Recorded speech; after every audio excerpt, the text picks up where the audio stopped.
Continuando a história de Jacó, ele ficou um bom tempo lá naquelas terras com o seu sogro Labão, e ali ele formou toda a sua família.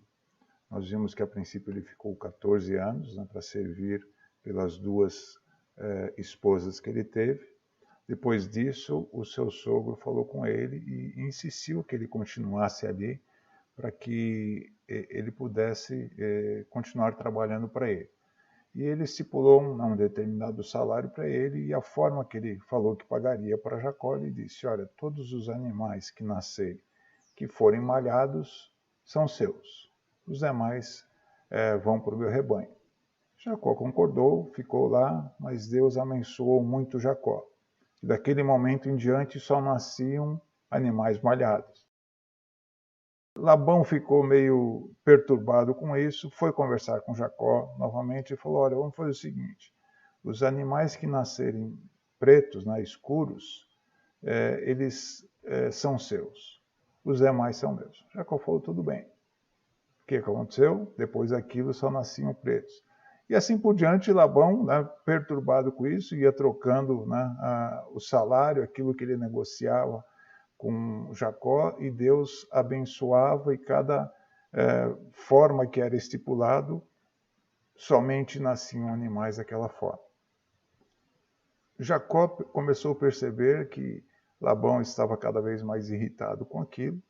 Ele chamou as suas esposas, né, e falou: olha, é melhor que a gente volte para as terras onde meus pais estavam, na terra de Canaã. E ele já juntou lá todos os seus filhos, as suas esposas, e se arrumou para sair. Labão, né, quando soube disso, foi atrás de Jacó e insistiu que ele permanecesse, mas Jacó disse que chegou a hora dele partir e que ele iria, porque já tinha trocado várias vezes o salário dele, e que ele achava melhor ele partir. Só que Jacó teria que enfrentar agora um problema, né? Ele estava lá com Labão porque ele tinha fugido de Esaú. E agora, voltando para a terra de Canaã, ele tinha aquela preocupação desse encontro com seu irmão. Então, quando ele estava indo a caminho, ele viu, né, ele ficou sabendo que Esaú estava indo ao seu encontro. Então, quando ele soube isso, né, ele se perturbou, ele pegou ali todas uma série de animais para poder dar de presente para o seu irmão, preparou tudo, mandou na frente, né, esses presentes para acalmar a ira dele. E aí Esaú se encontra com Jacó. Esaú diz que não queria nada, que estava tudo bem, recebeu bem o seu irmão, fizeram as pazes. Esaú falou que ele foi abençoado por Deus também, que ele tinha muitas posses, muitos bens, e assim Jacó resolveu, né, a maior dificuldade ou o problema maior que ele tinha ao retornar para a terra de Canaã. Só abrindo um parênteses aqui, falando de Esaú, né, nós já falamos de vários parentes, né, povos que se formaram, que são parentes dos israelitas. Nós falamos já de Moabe e Amon, que são descendentes de Ló com as suas filhas. Falamos de Ismael, o primogênito de Abraão, que vai formar o povo da Síria. Falamos dos midianitas, outro filho de Abraão. E agora mais um povo vai se formar naquela região, também parente, né? E esse povo são os descendentes de Esaú. Só que Esaú, ele tinha um apelido, né? Ele era ruivo, né? E por isso ele recebeu o apelido de Edom, que significa vermelho. Então ele vai formar o povo dos Edomitas. Tá? Então, mais um povo que nós vamos ver ser citado aí algumas vezes na história de Israel. Ok? Então, voltando, né, à história de Jacó, ele volta para Canaã, cria os seus filhos na terra de Canaã, E como nós mencionamos, né, José era o seu filho querido, né? José era o filho primogênito da Raquel, a sua esposa querida. Então, Jacó tratava com muita distinção José em relação aos outros filhos. Jacó, por exemplo, lhe deu uma bela capa, né? Uma túnica bem distinta em relação aos seus irmãos, e isso trazia certa inveja, né? Os irmãos ficavam revoltados, odiavam até José. José, além disso, né, de ter essa proximidade com o pai, ele também era conhecido como o filho dedo duro, né? Quando seus irmãos faziam coisas erradas, ele contava para o pai, e isso trazia mais ira dos seus irmãos. Se isso não bastasse, José ele tinha sonhos, né? E eram sonhos bastante estranhos, né? Por exemplo, ele sonhou que cada um deles, né, ele e seus irmãos, tinham um feixe de trigo. Só que o feixe de trigo dos seus irmãos se prostraram perante ele, ou seja, como se ele estivesse dominando sobre os seus irmãos. E os seus irmãos ficavam assim revoltados de ouvir essas histórias de José. Uma outra vez ele sonhou com o sol, a lua e as estrelas, e da mesma forma, né, todos esses astros se prostravam perante ele. E aí, não só os irmãos, mas até os pais estariam se prostrando perante ele. Isso trazia muita revolta para os seus irmãos. Até um dia que eles estavam trabalhando no campo e José foi se encontrar com ele. E quando José vai se encontrar com ele, os seus irmãos, ao verem José se aproximando, tomam a decisão de matar o seu irmão. Vejam até que ponto que chegou aquela inveja, aquela ira, né, que seus irmãos tinham para com ele. E quando José chegou, pensaram em matá-lo, manchar a sua túnica, né, com sangue, e levar para o seu pai falar que foi atacado por um animal. Então, quando José chegou, eles agarraram José, jogaram num poço seco, né, numa cisterna, e ali deixaram José para prepararem, né, aquilo que eles estavam planejando contra ele. Só que nesse momento passou por ali uma caravana de ismaelitas, mercadores que estavam indo lá para o Egito. Então, os irmãos de José pensaram, olha, o que nós poderíamos fazer é vender José para esses comerciantes. E aí, o que nós fazemos? Matamos um animal, manchamos a túnica dele com sangue e contamos essa história para o nosso pai. E eles fizeram isso. Os mercadores passaram por ali, eles pegaram José daquela cisterna e entregaram para os mercadores, né? Então ele foi vendido para esses mercadores ismaelitas, e ele foi levado para o Egito como escravo. Tá? Fizeram aquilo, né? Mancharam a túnica dele de sangue e levaram para o seu pai, e isso foi assim uma notícia muito triste para Jacó. Ele ficou desesperado, era o filho preferido, o filho amado, e agora ele não tinha mais o seu filho por perto. Ele sofreu muito, né, com essa notícia, porque isso realmente pesou muito no seu coração. José, por sua vez, foi levado lá para o Egito, e lá no Egito ele é vendido para um homem importante do governo do Egito, um homem chamado Potifar, e ele vai servir como escravo na casa de Potifar. Mesmo, né, chegando a essa situação, né, de ser vendido como escravo, José ele ainda era uma boa pessoa, ele procurava fazer as coisas corretas, acreditava em Deus, né, e confiava no poder dele.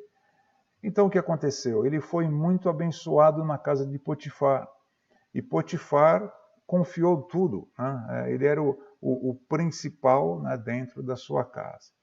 Mas não foi só Potifar que gostou de José, né? A esposa dele também colocou os olhos naquele rapaz, né, e começou a querer se deitar com José. E José falou, olha, de jeito nenhum, meu Senhor me colocou tudo em minhas mãos, mas menos a sua esposa. Né? Não tem sentido, isso seria um erro perante Deus e perante o meu Senhor.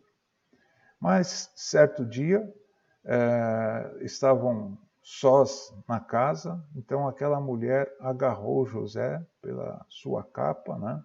E falou, agora você vai se deitar comigo. E José se debateu, né? E ele acabou soltando a sua capa na mão daquela mulher, e ele saiu correndo, né? Daquela forma. Então ela começou a gritar, né? Dizendo que ele estava ali tentando violentá-la. Isso fez com que José fosse preso. Né? Então, olha só a situação. Né? Aquele que era o filho querido do pai, que tinha tudo ao seu redor, aquele que achava que os seus irmãos iriam servi-lo, agora passa a ser um escravo, agora passa a ser um preso. Né? E ele foi parar nessa prisão, mas mesmo assim ele continuava sendo uma pessoa boa, ele continuava confiando em Deus, e Deus abençoou ele até naquela prisão. E o carcereiro confiava muito em José e deixava tudo aos seus cuidados. Diz a história, né, que 2 pessoas foram presas, né, 2 trabalhadores lá do faraó. Um era o copeiro, né, e o outro era o padeiro. E diz que esses 2 homens tiveram um sonho, né, e ficaram perturbados. José, vendo eles daquela forma, perguntou o que tinha acontecido, e eles falaram, olha, nós tivemos um sonho e nós não conseguimos entender o que significa isso. Então José pediu para eles contarem, e o copeiro contou primeiramente o sonho. Ele disse que ele sonhou com uma videira, essa videira tinha 3 ramos, e esses ramos tinham, né, cachos de uva bem vistosos. Ele pegou aqueles cachos, espremeu as uvas no copo do próprio faraó, e diz que ele serviu o faraó em suas próprias mãos.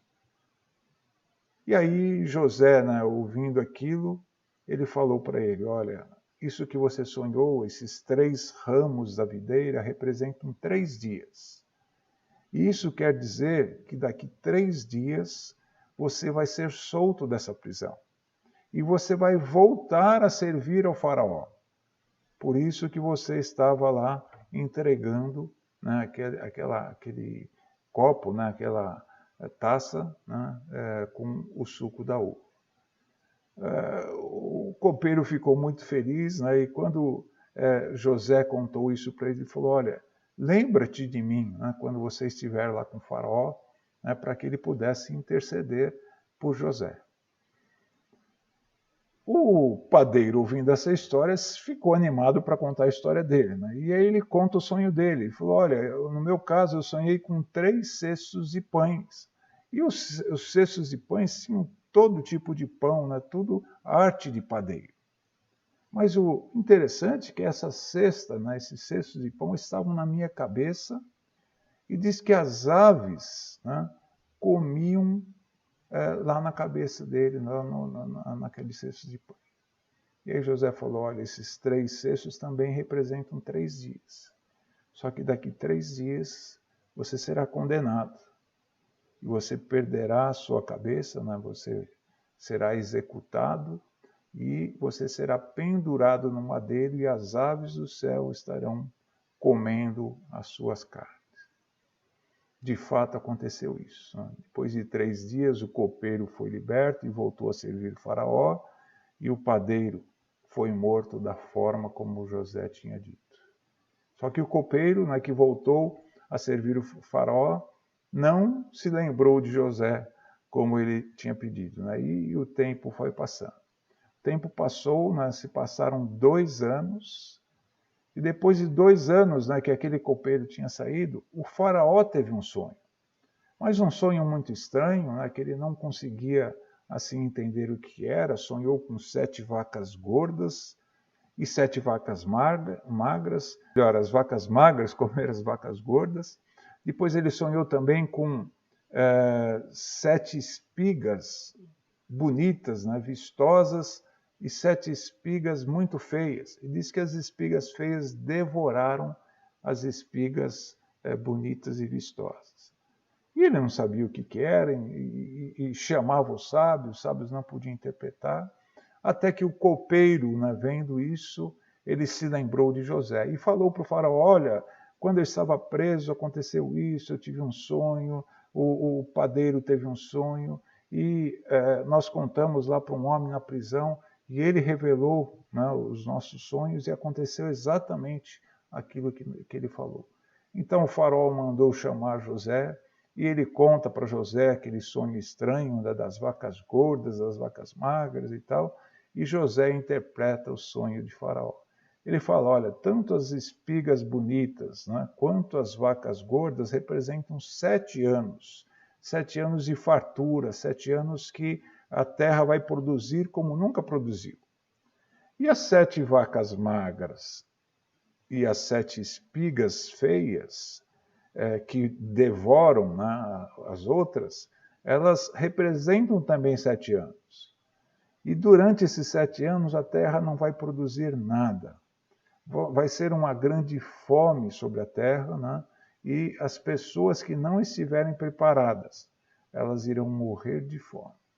Então, o conselho que José deu para o faraó é que ele escolhesse um homem sábio no seu reino, para que durante aqueles 7 anos, né, de fartura, que eles estivessem armazenando os alimentos, para que quando chegasse a época da fome, eles tivessem os alimentos necessários para suprir a fome do povo. O faraó, ao ouvir aquilo, ele ficou admirado, porque ele conseguiu interpretar, né, de uma forma assim muito boa aquele sonho que ele teve, e ele falou: quem pode ser mais sábio no meu reino do que a única pessoa que conseguiu interpretar o meu sonho? E dessa forma, Faraó fez José como o homem principal no Egito, abaixo dele. José era o segundo homem no Egito, né? Deu a ele o seu anel, e José passou a ser governador do Egito. Somente Faraó era superior a ele no Egito. E aí José começou a cuidar, né, durante aqueles 7 anos de fartura, na armazenagem de alimentos. Ele fez celeiros novos, né, ele expandiu os celeiros que existiam, e dessa forma ele foi armazenando os alimentos. Depois daqueles 7 anos de fartura, de fato vieram os 7 anos de fome, né? A terra se secou, a terra não produzia absolutamente nada. E as pessoas começaram a ficar preocupadas porque não tinham mais o que comer. Então aí elas recorreram ao Egito e elas foram lá para pedir ajuda de Faraó. As terras que nada produziam, né, não valiam nada, então muitos trocavam as suas terras, né, por comida. Aqueles que tinham posses, né, compravam aqueles alimentos, e dessa forma o Egito se enriqueceu muito, né? Foi a época que o Egito mais se enriqueceu por conta do que José tinha feito, né, por conta daquele sonho que ele interpretou. Nós vemos, né, que essa fome, né, não se limitou ao Egito, ela se espalhou em outras regiões da terra e atingiu inclusive a terra de Canaã e os seus parentes, né, seus irmãos e seu pai que lá moravam. Então, quando essa fome chegou também lá, Jacó ficou sabendo que lá no Egito, né, eles tinham alimentos, então ele mandou seus filhos para irem lá comprar alimento. Mandou eles com dinheiro, mandou eles com presentes, né, para que pudessem ser bem aceitos lá no Egito. Quando chegaram lá no Egito, né, o José logo reconheceu os seus irmãos.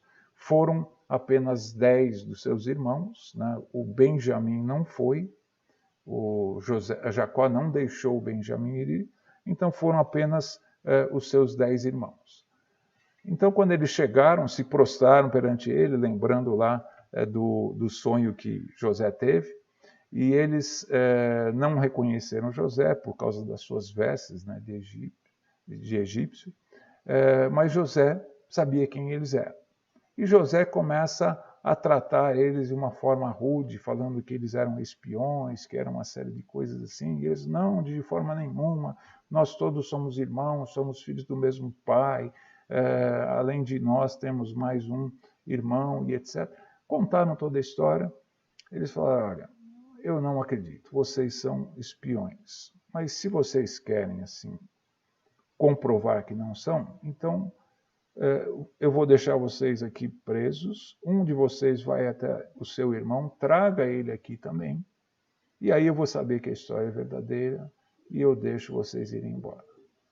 Eles ficaram desesperados, insistiram com ele, e contaram, né, a história e tal. Por fim, José mudou um pouquinho, cedeu um pouco, ele falou, então está bom. Fica um de vocês aqui, os demais voltem, tragam esse seu irmão, e se a história for verdadeira, eu libero vocês. Por fim, acabaram aceitando, porque viram que não tinha jeito, e Simeão ficou ali preso, e os demais voltaram. Quando eles voltaram, né, José tinha mandado colocar o dinheiro de volta deles nas sacolas, né, eles espantaram de ver aquilo, e quando chegaram, contaram tudo para Jacó, tudo o que tinha acontecido. E quando Jacó soube que tinha que levar Benjamim, ele falou, de jeito nenhum, eu já perdi meu filho José, eu não quero que levem Benjamim. Mas eles insistiram, Rúben mesmo disse, olha, pai, se acontecer alguma coisa com Benjamim, o senhor pode matar os meus 2 filhos. Mas Jacó falou, não, eu não vou permitir que Benjamim vá. Então, dessa forma, Simeão continuou preso lá, e lá eles continuaram a vida deles, e o tempo foi passando. Eles consumiram aquele alimento que eles tinham levado, e acabou novamente, né? Então Jacó falou para os seus filhos, olha, voltem lá para o Egito e comprem mais mantimento. Eles falaram, pai, nós não podemos ir, nós só podemos ir se Benjamim for. E aí começou de novo aquela discussão, Jacó falando que ele não iria, e eles insistindo que não teria como eles irem. Aí o que aconteceu é que Judá intercedeu, né, e falou, olha, pai, eu sou o responsável por Benjamim. Se acontecer qualquer coisa, cobre de mim, né, quando nós voltarmos. E aí Jacó, vendo que não tinha jeito, eles estavam sem mantimentos, então ele permitiu que todos fossem, inclusive Benjamim. Quando chegou, foi a mesma coisa, José não se revelou para os irmãos, né, mas deu a comida, permitiu que eles fossem embora, só que quando foram embora, ele mandou colocar a sua taça, né, dentro da sacola de Benjamim. E aí, quando os irmãos foram embora, né, ele mandou os seus guardas atrás para procurarem a sua taça, né, e aí eles falaram, né, que se encontrasse com algum deles, essa pessoa seria presa, né? E ao abrir as sacolas, bem na sacola de Benjamim, tinha ali a taça de José. Eles prendem Benjamim, os irmãos ficam desesperados, porque o pai tinha alertado tanto com respeito a Benjamim. Então todos voltam, né? E aí falam com José, e depois nessa volta José acaba se revelando para os seus irmãos, né? E aí José diz quem ele era, e eles, assim, a princípio ficaram assustados, né, porque eles sabiam o que tinham feito, eles sabiam, né, que José tinha sido vendido como escravo por conta deles, mas ele recebe bem os irmãos, ele diz para os irmãos não se preocuparem, porque com certeza Deus que tinha providenciado que tudo isso acontecesse, e Deus tinha abençoado ele, por isso que ele estava naquela posição. Então, dessa forma, José se alegra com seus irmãos, come com eles e pede para que eles tragam o seu pai Jacó. Tá? Então, Jacó, quando ele ouve a notícia, né, de que seu filho José está vivo, novamente a alegria vem para a sua vida, ele já estava bem velho, e dessa forma, né, José tinha pedido para que Jacó e todos viessem lá para o Egito. Então, todos os familiares de Jacó, né, esposas, filhos e etc., vão todos lá para o Egito. É um grupo de 70 pessoas, e eles são recebidos ali por José. O próprio faraó ficou sabendo disso, ficou muito feliz que José tinha encontrado a família dele. O faraó, vendo, né, tudo que José tinha feito pelo Egito, deu para José e para os seus familiares uma terra lá no Egito, uma terra chamada Gósen. Era uma terra um pouco separada, né, dos egípcios, porque os israelitas tinham costumes diferentes, como comer animais, etc. E isso tudo para os egípcios era algo não aceitável. Então aí José passa a morar com a sua família nessa terra de Gósen. O próprio Jacó se encontra com o faraó, né? Ou seja, o faraó foi lá recebê-lo, e foi um encontro muito importante desse grande patriarca, né, o Israel, se encontrando com o rei mais importante e mais potente, né, daquela época, que era o faraó do Egito. Ok? Os anos foram se passando, né, e Jacó já estava muito velho, já estava doente. Então ele chama José e pede para que José traga os seus filhos para ele abençoar. José trouxe seus 2 filhos, ele tinha um filho chamado Efraim e outro Manassés. Manassés era o mais velho. Então ele colocou os seus filhos perante o seu pai Jacó, e ele colocou de forma tal que Jacó abençoasse, né, o seu filho Manassés, que era o primogênito, com a mão direita, e o outro filho com a mão esquerda.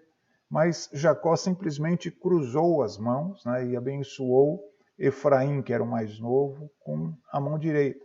José ainda tentou corrigir, ele falou, não, é assim mesmo, né, porque ele será, né, algo mais importante, e isso nós vamos ver na história. Mas o que Jacó disse nessa bênção é que esses 2, né, tanto Efraim quanto Manassés, formariam também uma nação. Né? Eles também estariam fazendo parte das tribos de Israel. Tá? Então nós vemos aí que nessa bênção, tanto Efraim quanto Manassés, filhos de José, estariam formando um grupo a mais ali na nação de Israel. E nós vamos ver, né, na próxima ou na outra aula o porquê isso aconteceu, certo? Na verdade, nós vamos ver que das tribos, né, de Israel, das 12 tribos, né, os 12 filhos que nós já mencionamos na última aula, um deles vai ser destacado para o serviço religioso, que é a tribo de Levi.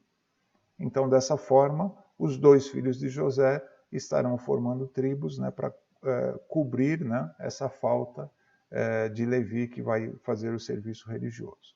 Ok? Mas isso nós vamos falar na próxima aula. Então, dessa forma, Jacó abençoa tanto Efraim quanto Manassés, os filhos de José. E não só os filhos de José, mas Jacó, ele chama todos os demais filhos e ele abençoa a cada um dos filhos. E nós vemos, né, que quando ele vai falando a bênção para cada um dos filhos, ele destaca, né, ou seja, uma bênção maior em destaque para a tribo de Judá. Então nós vamos ver na história que a tribo de Judá vai ter um destaque em relação às demais tribos. Nessas bênçãos, né, e nesse destaque que ele dá para Judá, ele diz que nessa tribo estará o cetro de Israel, ou seja, dessa tribo que sairiam os reis de Israel. Ok? Então, dessa forma, Jacó, ele abençoa e se despede dos seus filhos. José também chegou a envelhecer, né, os anos se passaram, ele também se despede dos seus irmãos, e dessa forma nós finalizamos o livro de Gênesis. Tá? Então, aí só vendo, né, depois dos patriarcas, né, Abraão, Isaac e Jacó, nós temos a história de José, que foi levado para o Egito, né, como escravo, como preso, e acabou sendo um grande governador. E através de José, toda a família de Jacó passa a viver no Egito. Quando Jacó morre, ele abençoa todos os seus filhos, e um destaque aparece para a tribo de Judá, que nós vamos estar vendo aí nas próximas aulas que teremos. Ok? Assim nós terminamos o livro de Gênesis e começamos o livro de Êxodo. Nós vimos que o livro de Gênesis conta a história dos inícios, né? Gênesis significa início. E aí vemos o início do homem, né? A criação do homem, de todas as coisas. Nós vimos a nação de Israel sendo iniciada, nós vimos vários inícios acontecendo nessa história do Gênesis. O livro de Êxodo, Êxodo significa saída. Então esse livro vai contar a história de Israel que cresceu no Egito e a saída do Egito para a terra prometida, para a terra de Canaã, que Deus vai dar para esse povo. Tá? Então, nós vamos ver primeiramente o povo se desenvolvendo no Egito e depois esse povo sendo levado lá para a terra prometida, conforme Deus havia prometido para os patriarcas. Ok? Então, falando um pouquinho sobre essa história de Israel no Egito, nós sabemos que aquele povo que foi morar lá na terra de Gósen, eles se desenvolveram e se multiplicaram muito lá dentro do Egito. E eles formaram um povo, uma nação dentro do próprio Egito. O que aconteceu é que os anos se passaram e apareceu um faraó que não estava muito ligado lá com a história de José, mas ele viu aquele povo se desenvolvendo no meio do Egito, ele ficou preocupado, então ele decidiu escravizar aquele povo, para que aquele povo não se rebelasse contra ele. Então eles se tornam escravos e passam a trabalhar para o Egito, só que mesmo escravizados, eles cada vez mais cresciam e se desenvolviam. O faraó ficou preocupado e falou, olha, não tem como, a gente precisa dar um jeito nisso. E aí o que o faraó decidiu? Ele decidiu matar todos os meninos que nascessem, para que a nação não crescesse mais.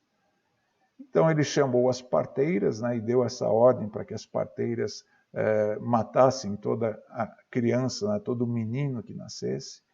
Mas as parteiras não acataram essa ordem, Depois o faraó chamou e falou, o que é isso? Vocês não fizeram o que eu mandei. Elas falaram, olha, as mulheres lá de Israel são muito fortes, e antes que a gente chegue, elas já deram à luz. Então, nós não temos como fazer isso. Então aí o faraó, vendo que eles continuavam crescendo e crescendo, então ele manda os seus guardas matarem as crianças e irem atrás de cada um dos meninos, para que eles pudessem ser mortos e jogados no Nilo. Foi nessa época que nasceu Moisés. Moisés, ele nasce numa época triste da nação de Israel, quando aquelas crianças estão sendo mortas. Quando ele nasceu, a sua mãe o escondeu, o tempo que deu, até mais ou menos 3 meses de idade, quando a criança começou a chorar mais forte. Então ela esteve guardando ele e escondendo ele esse tempo. E aí, quando ele já estava com 3 meses, ela fez um cesto, e ela colocou o menino nesse cesto e pediu para sua irmã levar esse cesto até o rio Nilo e soltar o cesto ali. E a menina, a irmã dele, fez isso, levou o menino lá no cesto, e o que aconteceu? A própria filha do faraó, que estava se banhando no Nilo, pediu para suas servas pegarem aquele cesto, e quando ela pega o cesto, vê aquele belo menino dentro do cesto. Ela ficou assim encantada com o menino, e ela decide cuidar da criança e criar a criança. Tá? Então a própria filha do faraó é quem vai criar e cuidar do menino. E ele foi chamado de Moisés justamente por isso. Moisés significa das águas foi tirado. A sua irmã, que estava acompanhando o cesto para ver até onde ele iria, ela falou com aquela mulher que se precisasse ela tinha alguém que poderia cuidar da criança e amamentar a criança. E a filha do faraó permitiu, então a própria mãe de Moisés esteve amamentando e cuidando dele quando criança. Moisés, ele cresceu, né, ele se desenvolveu lá no palácio, por providência de Deus, né? Imaginem Moisés, né, recebendo toda aquela cultura, né, daquela nação mais importante, mais culta daquela época. Então isso fez com que ele tivesse assim, né, um bom desenvolvimento e uma boa cultura, e ele ficou lá no palácio, né, embaixo da guarda de Faraó, até os 40 anos de idade. Diz que quando ele tinha por volta de 40 anos, ele saiu, tá? E ele foi ver, né, o seu povo, né? Ele sabia que ele era dos israelitas, ele foi lá ver o seu povo, e ele ficou assim muito triste de ver o sofrimento, né, do povo, a forma como eles eram maltratados. E ele viu, né, uma cena que deixou ele revoltado, né, um egípcio açoitando, né, um dos israelitas. Então ele, tomando as dores, né, daquele homem, ele avançou em cima do egípcio e acabou matando aquele homem. Ele escondeu o egípcio na areia, mas aquela notícia foi se espalhando e chegou até os ouvidos de Faraó. Então Moisés foge, né, ele sai lá do Egito e ele vai para uma terra chamada Midian. Lembra de Midian, que nós falamos lá, descendente de Abraão? Sim, é esse Midian que morava lá numa região desértica, e Moisés vai até lá e passa a morar com Jetro. Jetro era um midianita. E Jetro tinha 2 filhas. Moisés vai acabar se casando com uma das filhas de Jetro, chamada Zípora, e ele passa a viver ali com Jetro, né?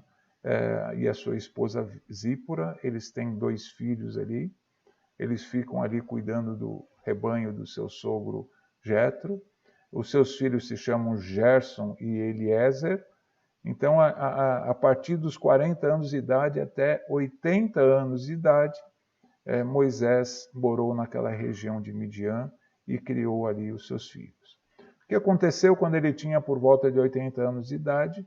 Que ele estava ali no campo e de repente ele vê ali numa montanha uma árvore pegando fogo, mas essa árvore não queimava, né? não se consumia. E aquele fogo persistia. Então Moisés estranhou aquilo e ele se aproxima daquele lugar. E quando ele chega lá, Deus começa a falar com Moisés. E dessa forma, né, Deus primeiramente falou para ele que tirasse as sandálias, né, porque aquele lugar era santo. E ele, assim, conversa com Moisés e ele repete aquelas bênçãos e promessas que Deus tinha feito para Abraão, para Isaac, para Jacó, né?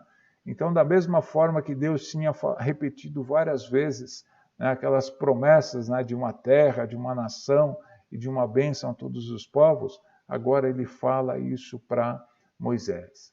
E ele diz, né, que Deus tinha visto, né, o sofrimento do povo e ele queria que Moisés fosse o libertador do povo, que tirasse o povo da terra do Egito e levasse para essa terra prometida.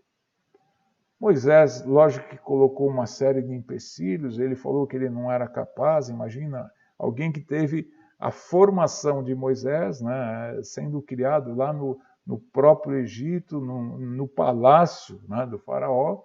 Ele achava, ele dizia que ele não tinha condições. Ele falava que não sabia falar e etc. Mas Deus, né, insistiu com ele, falou que Arão, seu irmão, o ajudaria e disse para ele que ele teria esse encargo, essa função de tirar o povo do Egito e levar para a terra prometida. Então, dessa forma, nós vemos aí no nosso resumo aparecendo agora Moisés, né, e sendo ele o escolhido de Deus para tirar o povo do Egito. Ok? Como é que isso aconteceu? Né? Moisés, ele volta lá para o Egito, ele se encontrou com o seu irmão Arão, né? E vai junto com a sua família, então ele já está com 80 anos. Né? Aí Arão e Moisés vão até o povo de Israel e ele convence ao povo de Deus, né, que Deus o enviou para libertá-los da escravidão do Egito e levá-los para uma terra que Deus tinha preparado. Depois disso, Moisés e Arão vão conversar com o próprio faraó. E Moisés diz para o faraó que Deus pediu permissão para ele para que o povo fosse até o deserto para adorar a Deus. Mas o faraó simplesmente falou de jeito nenhum. Né? Deus endureceu o coração de faraó e não permitiu que o povo saísse. Então ele diz, né, para Moisés e Arão que de forma alguma ele deixaria o povo sair. E não foi só isso, né? Depois que Moisés e Arão falaram com o faraó, não só não deixou o povo ir para o deserto, mas também ele chamou os seus homens e falou para que eles castigassem mais o povo. Tá? Então vejam que, em vez de ajudar, a coisa a princípio piorou, né? E o povo começou a ficar perturbado porque os castigos aumentaram.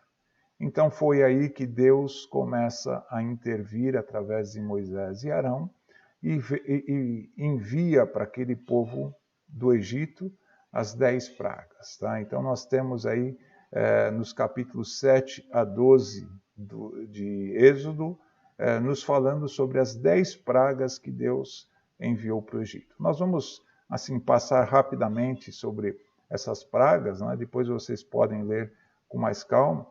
Mas só falando um pouquinho de cada uma, a primeira praga foi aquela transformação das águas do rio Nilo em sangue. Né? Então, o rio Nilo, né, o principal rio do Egito, ele se transforma em sangue, né, e dessa forma foi completamente contaminado, os peixes morreram, mas mesmo assim o faraó não permitiu que o povo saísse. Outra praga veio, uma praga de rãs, né, que cobriram todo o Egito e se espalhou em todos os lugares, mas aqueles magos, né, que tinham no Egito, eles conseguiam reproduzir, né, essas pragas, então eles não aceitaram isso como um poder de Deus, né, tanto transformar água em vinho quanto as rãs.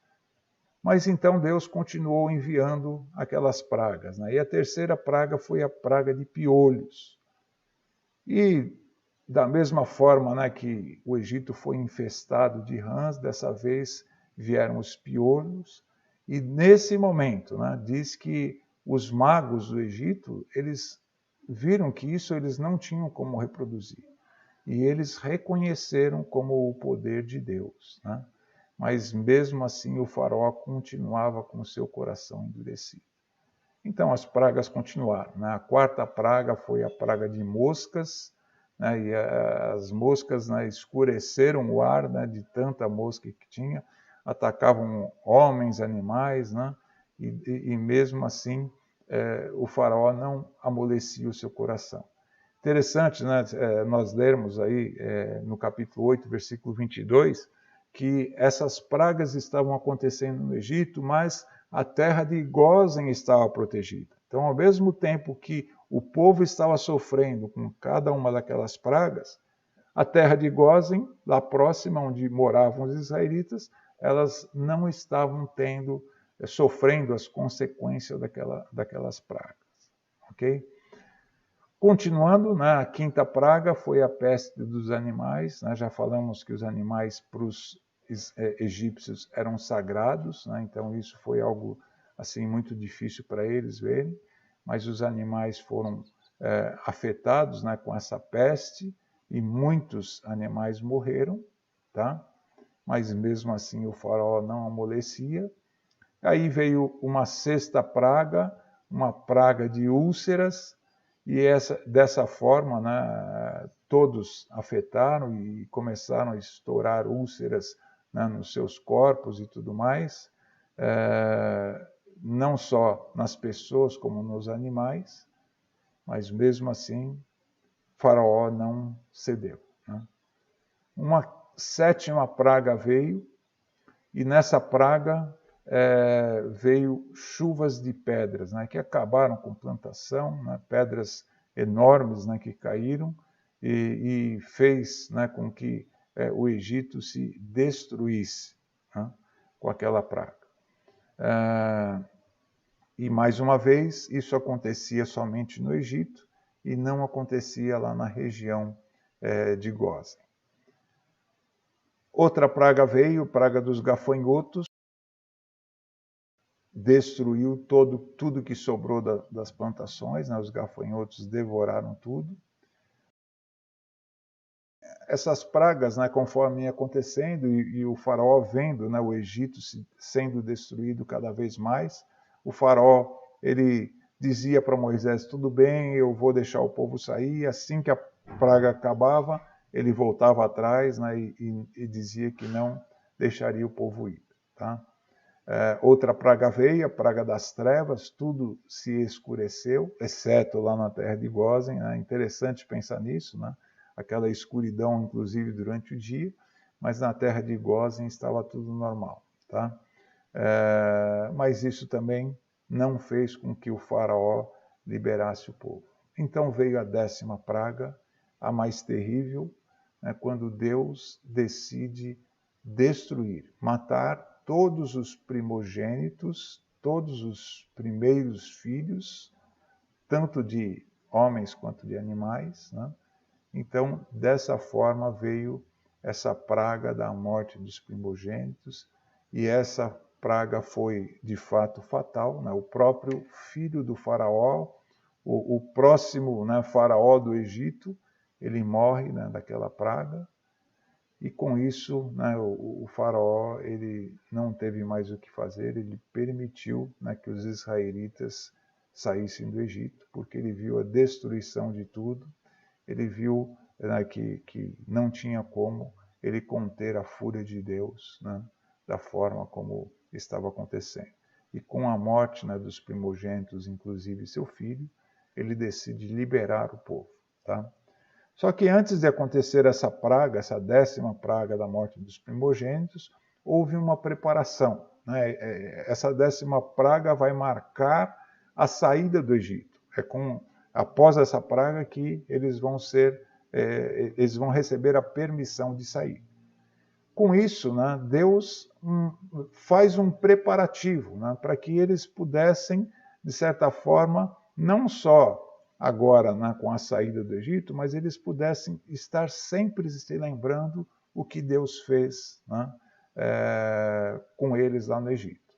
Então, para se prepararem, né, para essa 10ª praga, Deus falou com os israelitas e disse que eles deveriam fazer um sacrifício de um animal, né, pegassem um cordeirinho, sacrificassem esse animal. Eles deveriam pegar o sangue desse animal e colocar, né, nas ombreiras das portas, e fazendo isso, né, dessa forma, quando viesse a morte dos primogênitos, toda a casa que tivesse com as portas manchadas de sangue, o primogênito não seria morto. Então eles fizeram isso, fizeram o sacrifício dos animais, eles mancharam as portas, e isso daí, para eles, né, para os israelitas, passou a ser algo muito significativo. Com isso, Deus estabeleceu ali uma festa dos judeus que eles deveriam fazer todo ano para se lembrar da saída do Egito. E essa festa era uma das principais festas, que se chamava a festa da Páscoa. Tá? Então, lá em Êxodo, capítulo 12, nós temos lá toda a orientação, né, que Moisés deu, né, através do mandado de Deus, para o povo com respeito à Páscoa. Então, ela seria um memorial da saída do Egito, né, e também eles deveriam comemorar para lembrar tudo aquilo que eles tinham sofrido. Então, alguns elementos, né, que eles comiam nessa festa da Páscoa, primeiramente eram ervas amargas, e essas ervas amargas lembravam do sofrimento do Egito. Eles participavam daquele cordeiro, né, cujo sangue eles mancharam as portas para se libertar da morte dos primogênitos. E eles comiam também pães asmos, né, pães sem fermentos. Por quê? Porque a saída deles foi muito rápida, né? Assim que teve essa 10ª praga, eles já receberam a ordem para sair, e os pães, né, eles não puderam ser levedados, né? Ou seja, eles não cresceram. Então eles comiam pães sem fermento para se lembrar daquela saída do Egito de forma rápida. Então era uma forma de lembrar que eles comeram pães sem que esses pães tivessem sido fermentados, tá? Então eram as lembranças, né?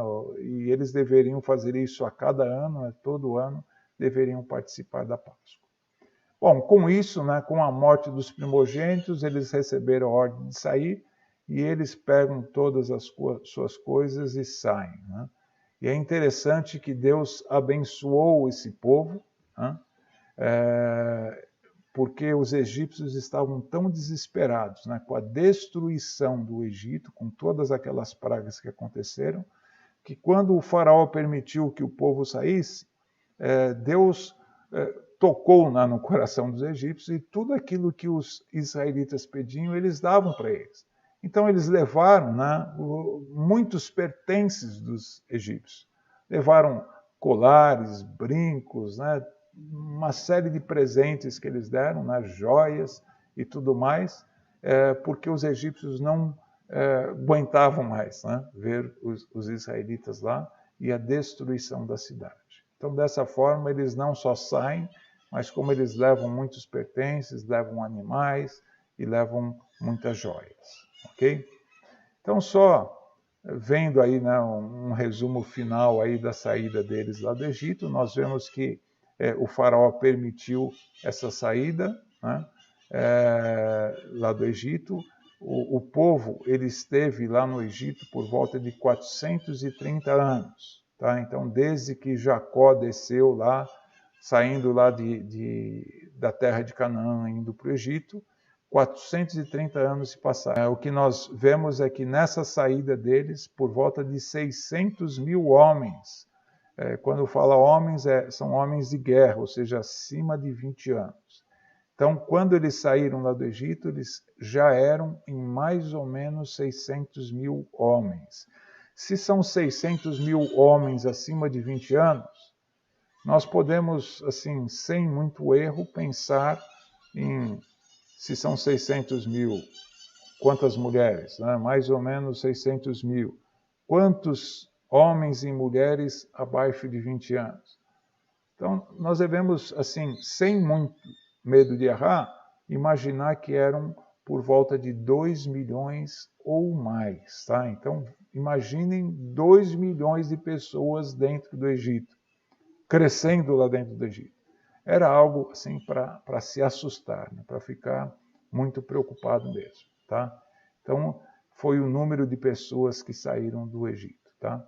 E o que nós vemos, né, que é esse povo todo que saiu, né, depois desses 430 anos lá no Egito, e seguem lá para o deserto, nós vemos que Deus esteve o tempo todo encaminhando o povo. Né? É Deus quem guia o povo.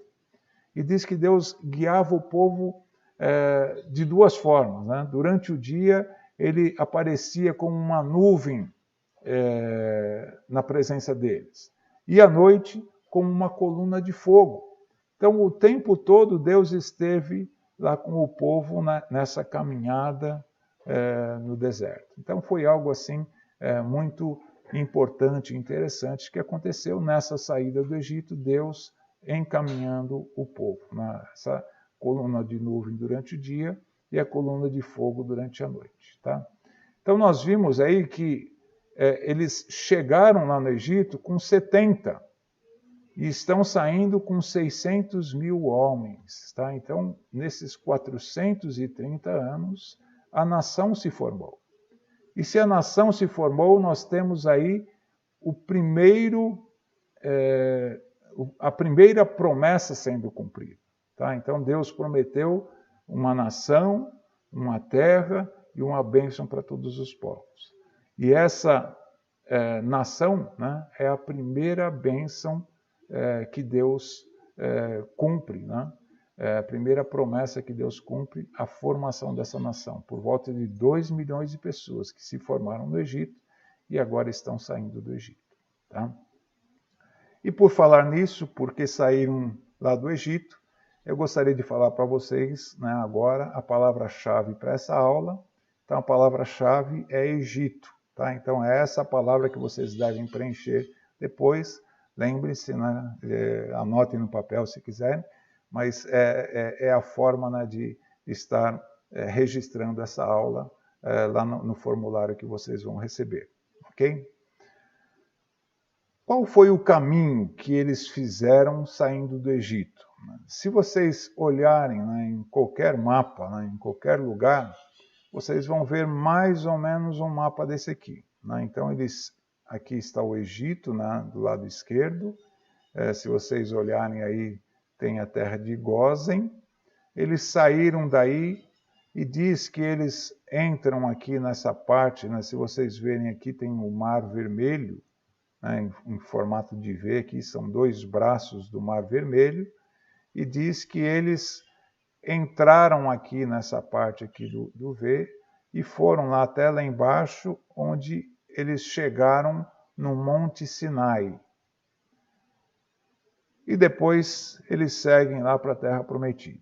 Esse é o mapa que vocês vão ver, né, e de acordo com esses mapas, né, que vocês podem ver em quase toda a literatura, mostra que esse é o lugar do Monte Sinai. Tanto é que é um lugar assim especial, um lugar sagrado.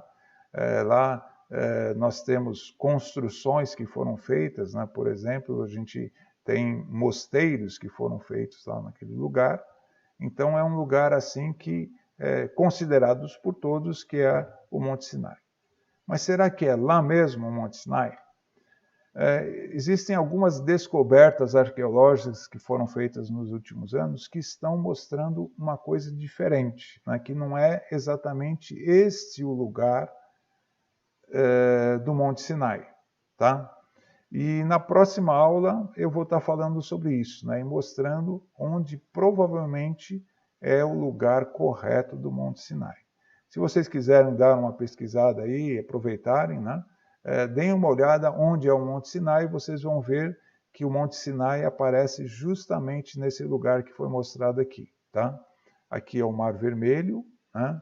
E entre esses 2 braços do Mar Vermelho, aqui no meio tem o Monte Sinai. Nós vamos ver que não é bem nesse lugar, de acordo com as descobertas arqueológicas que foram feitas nos últimos anos.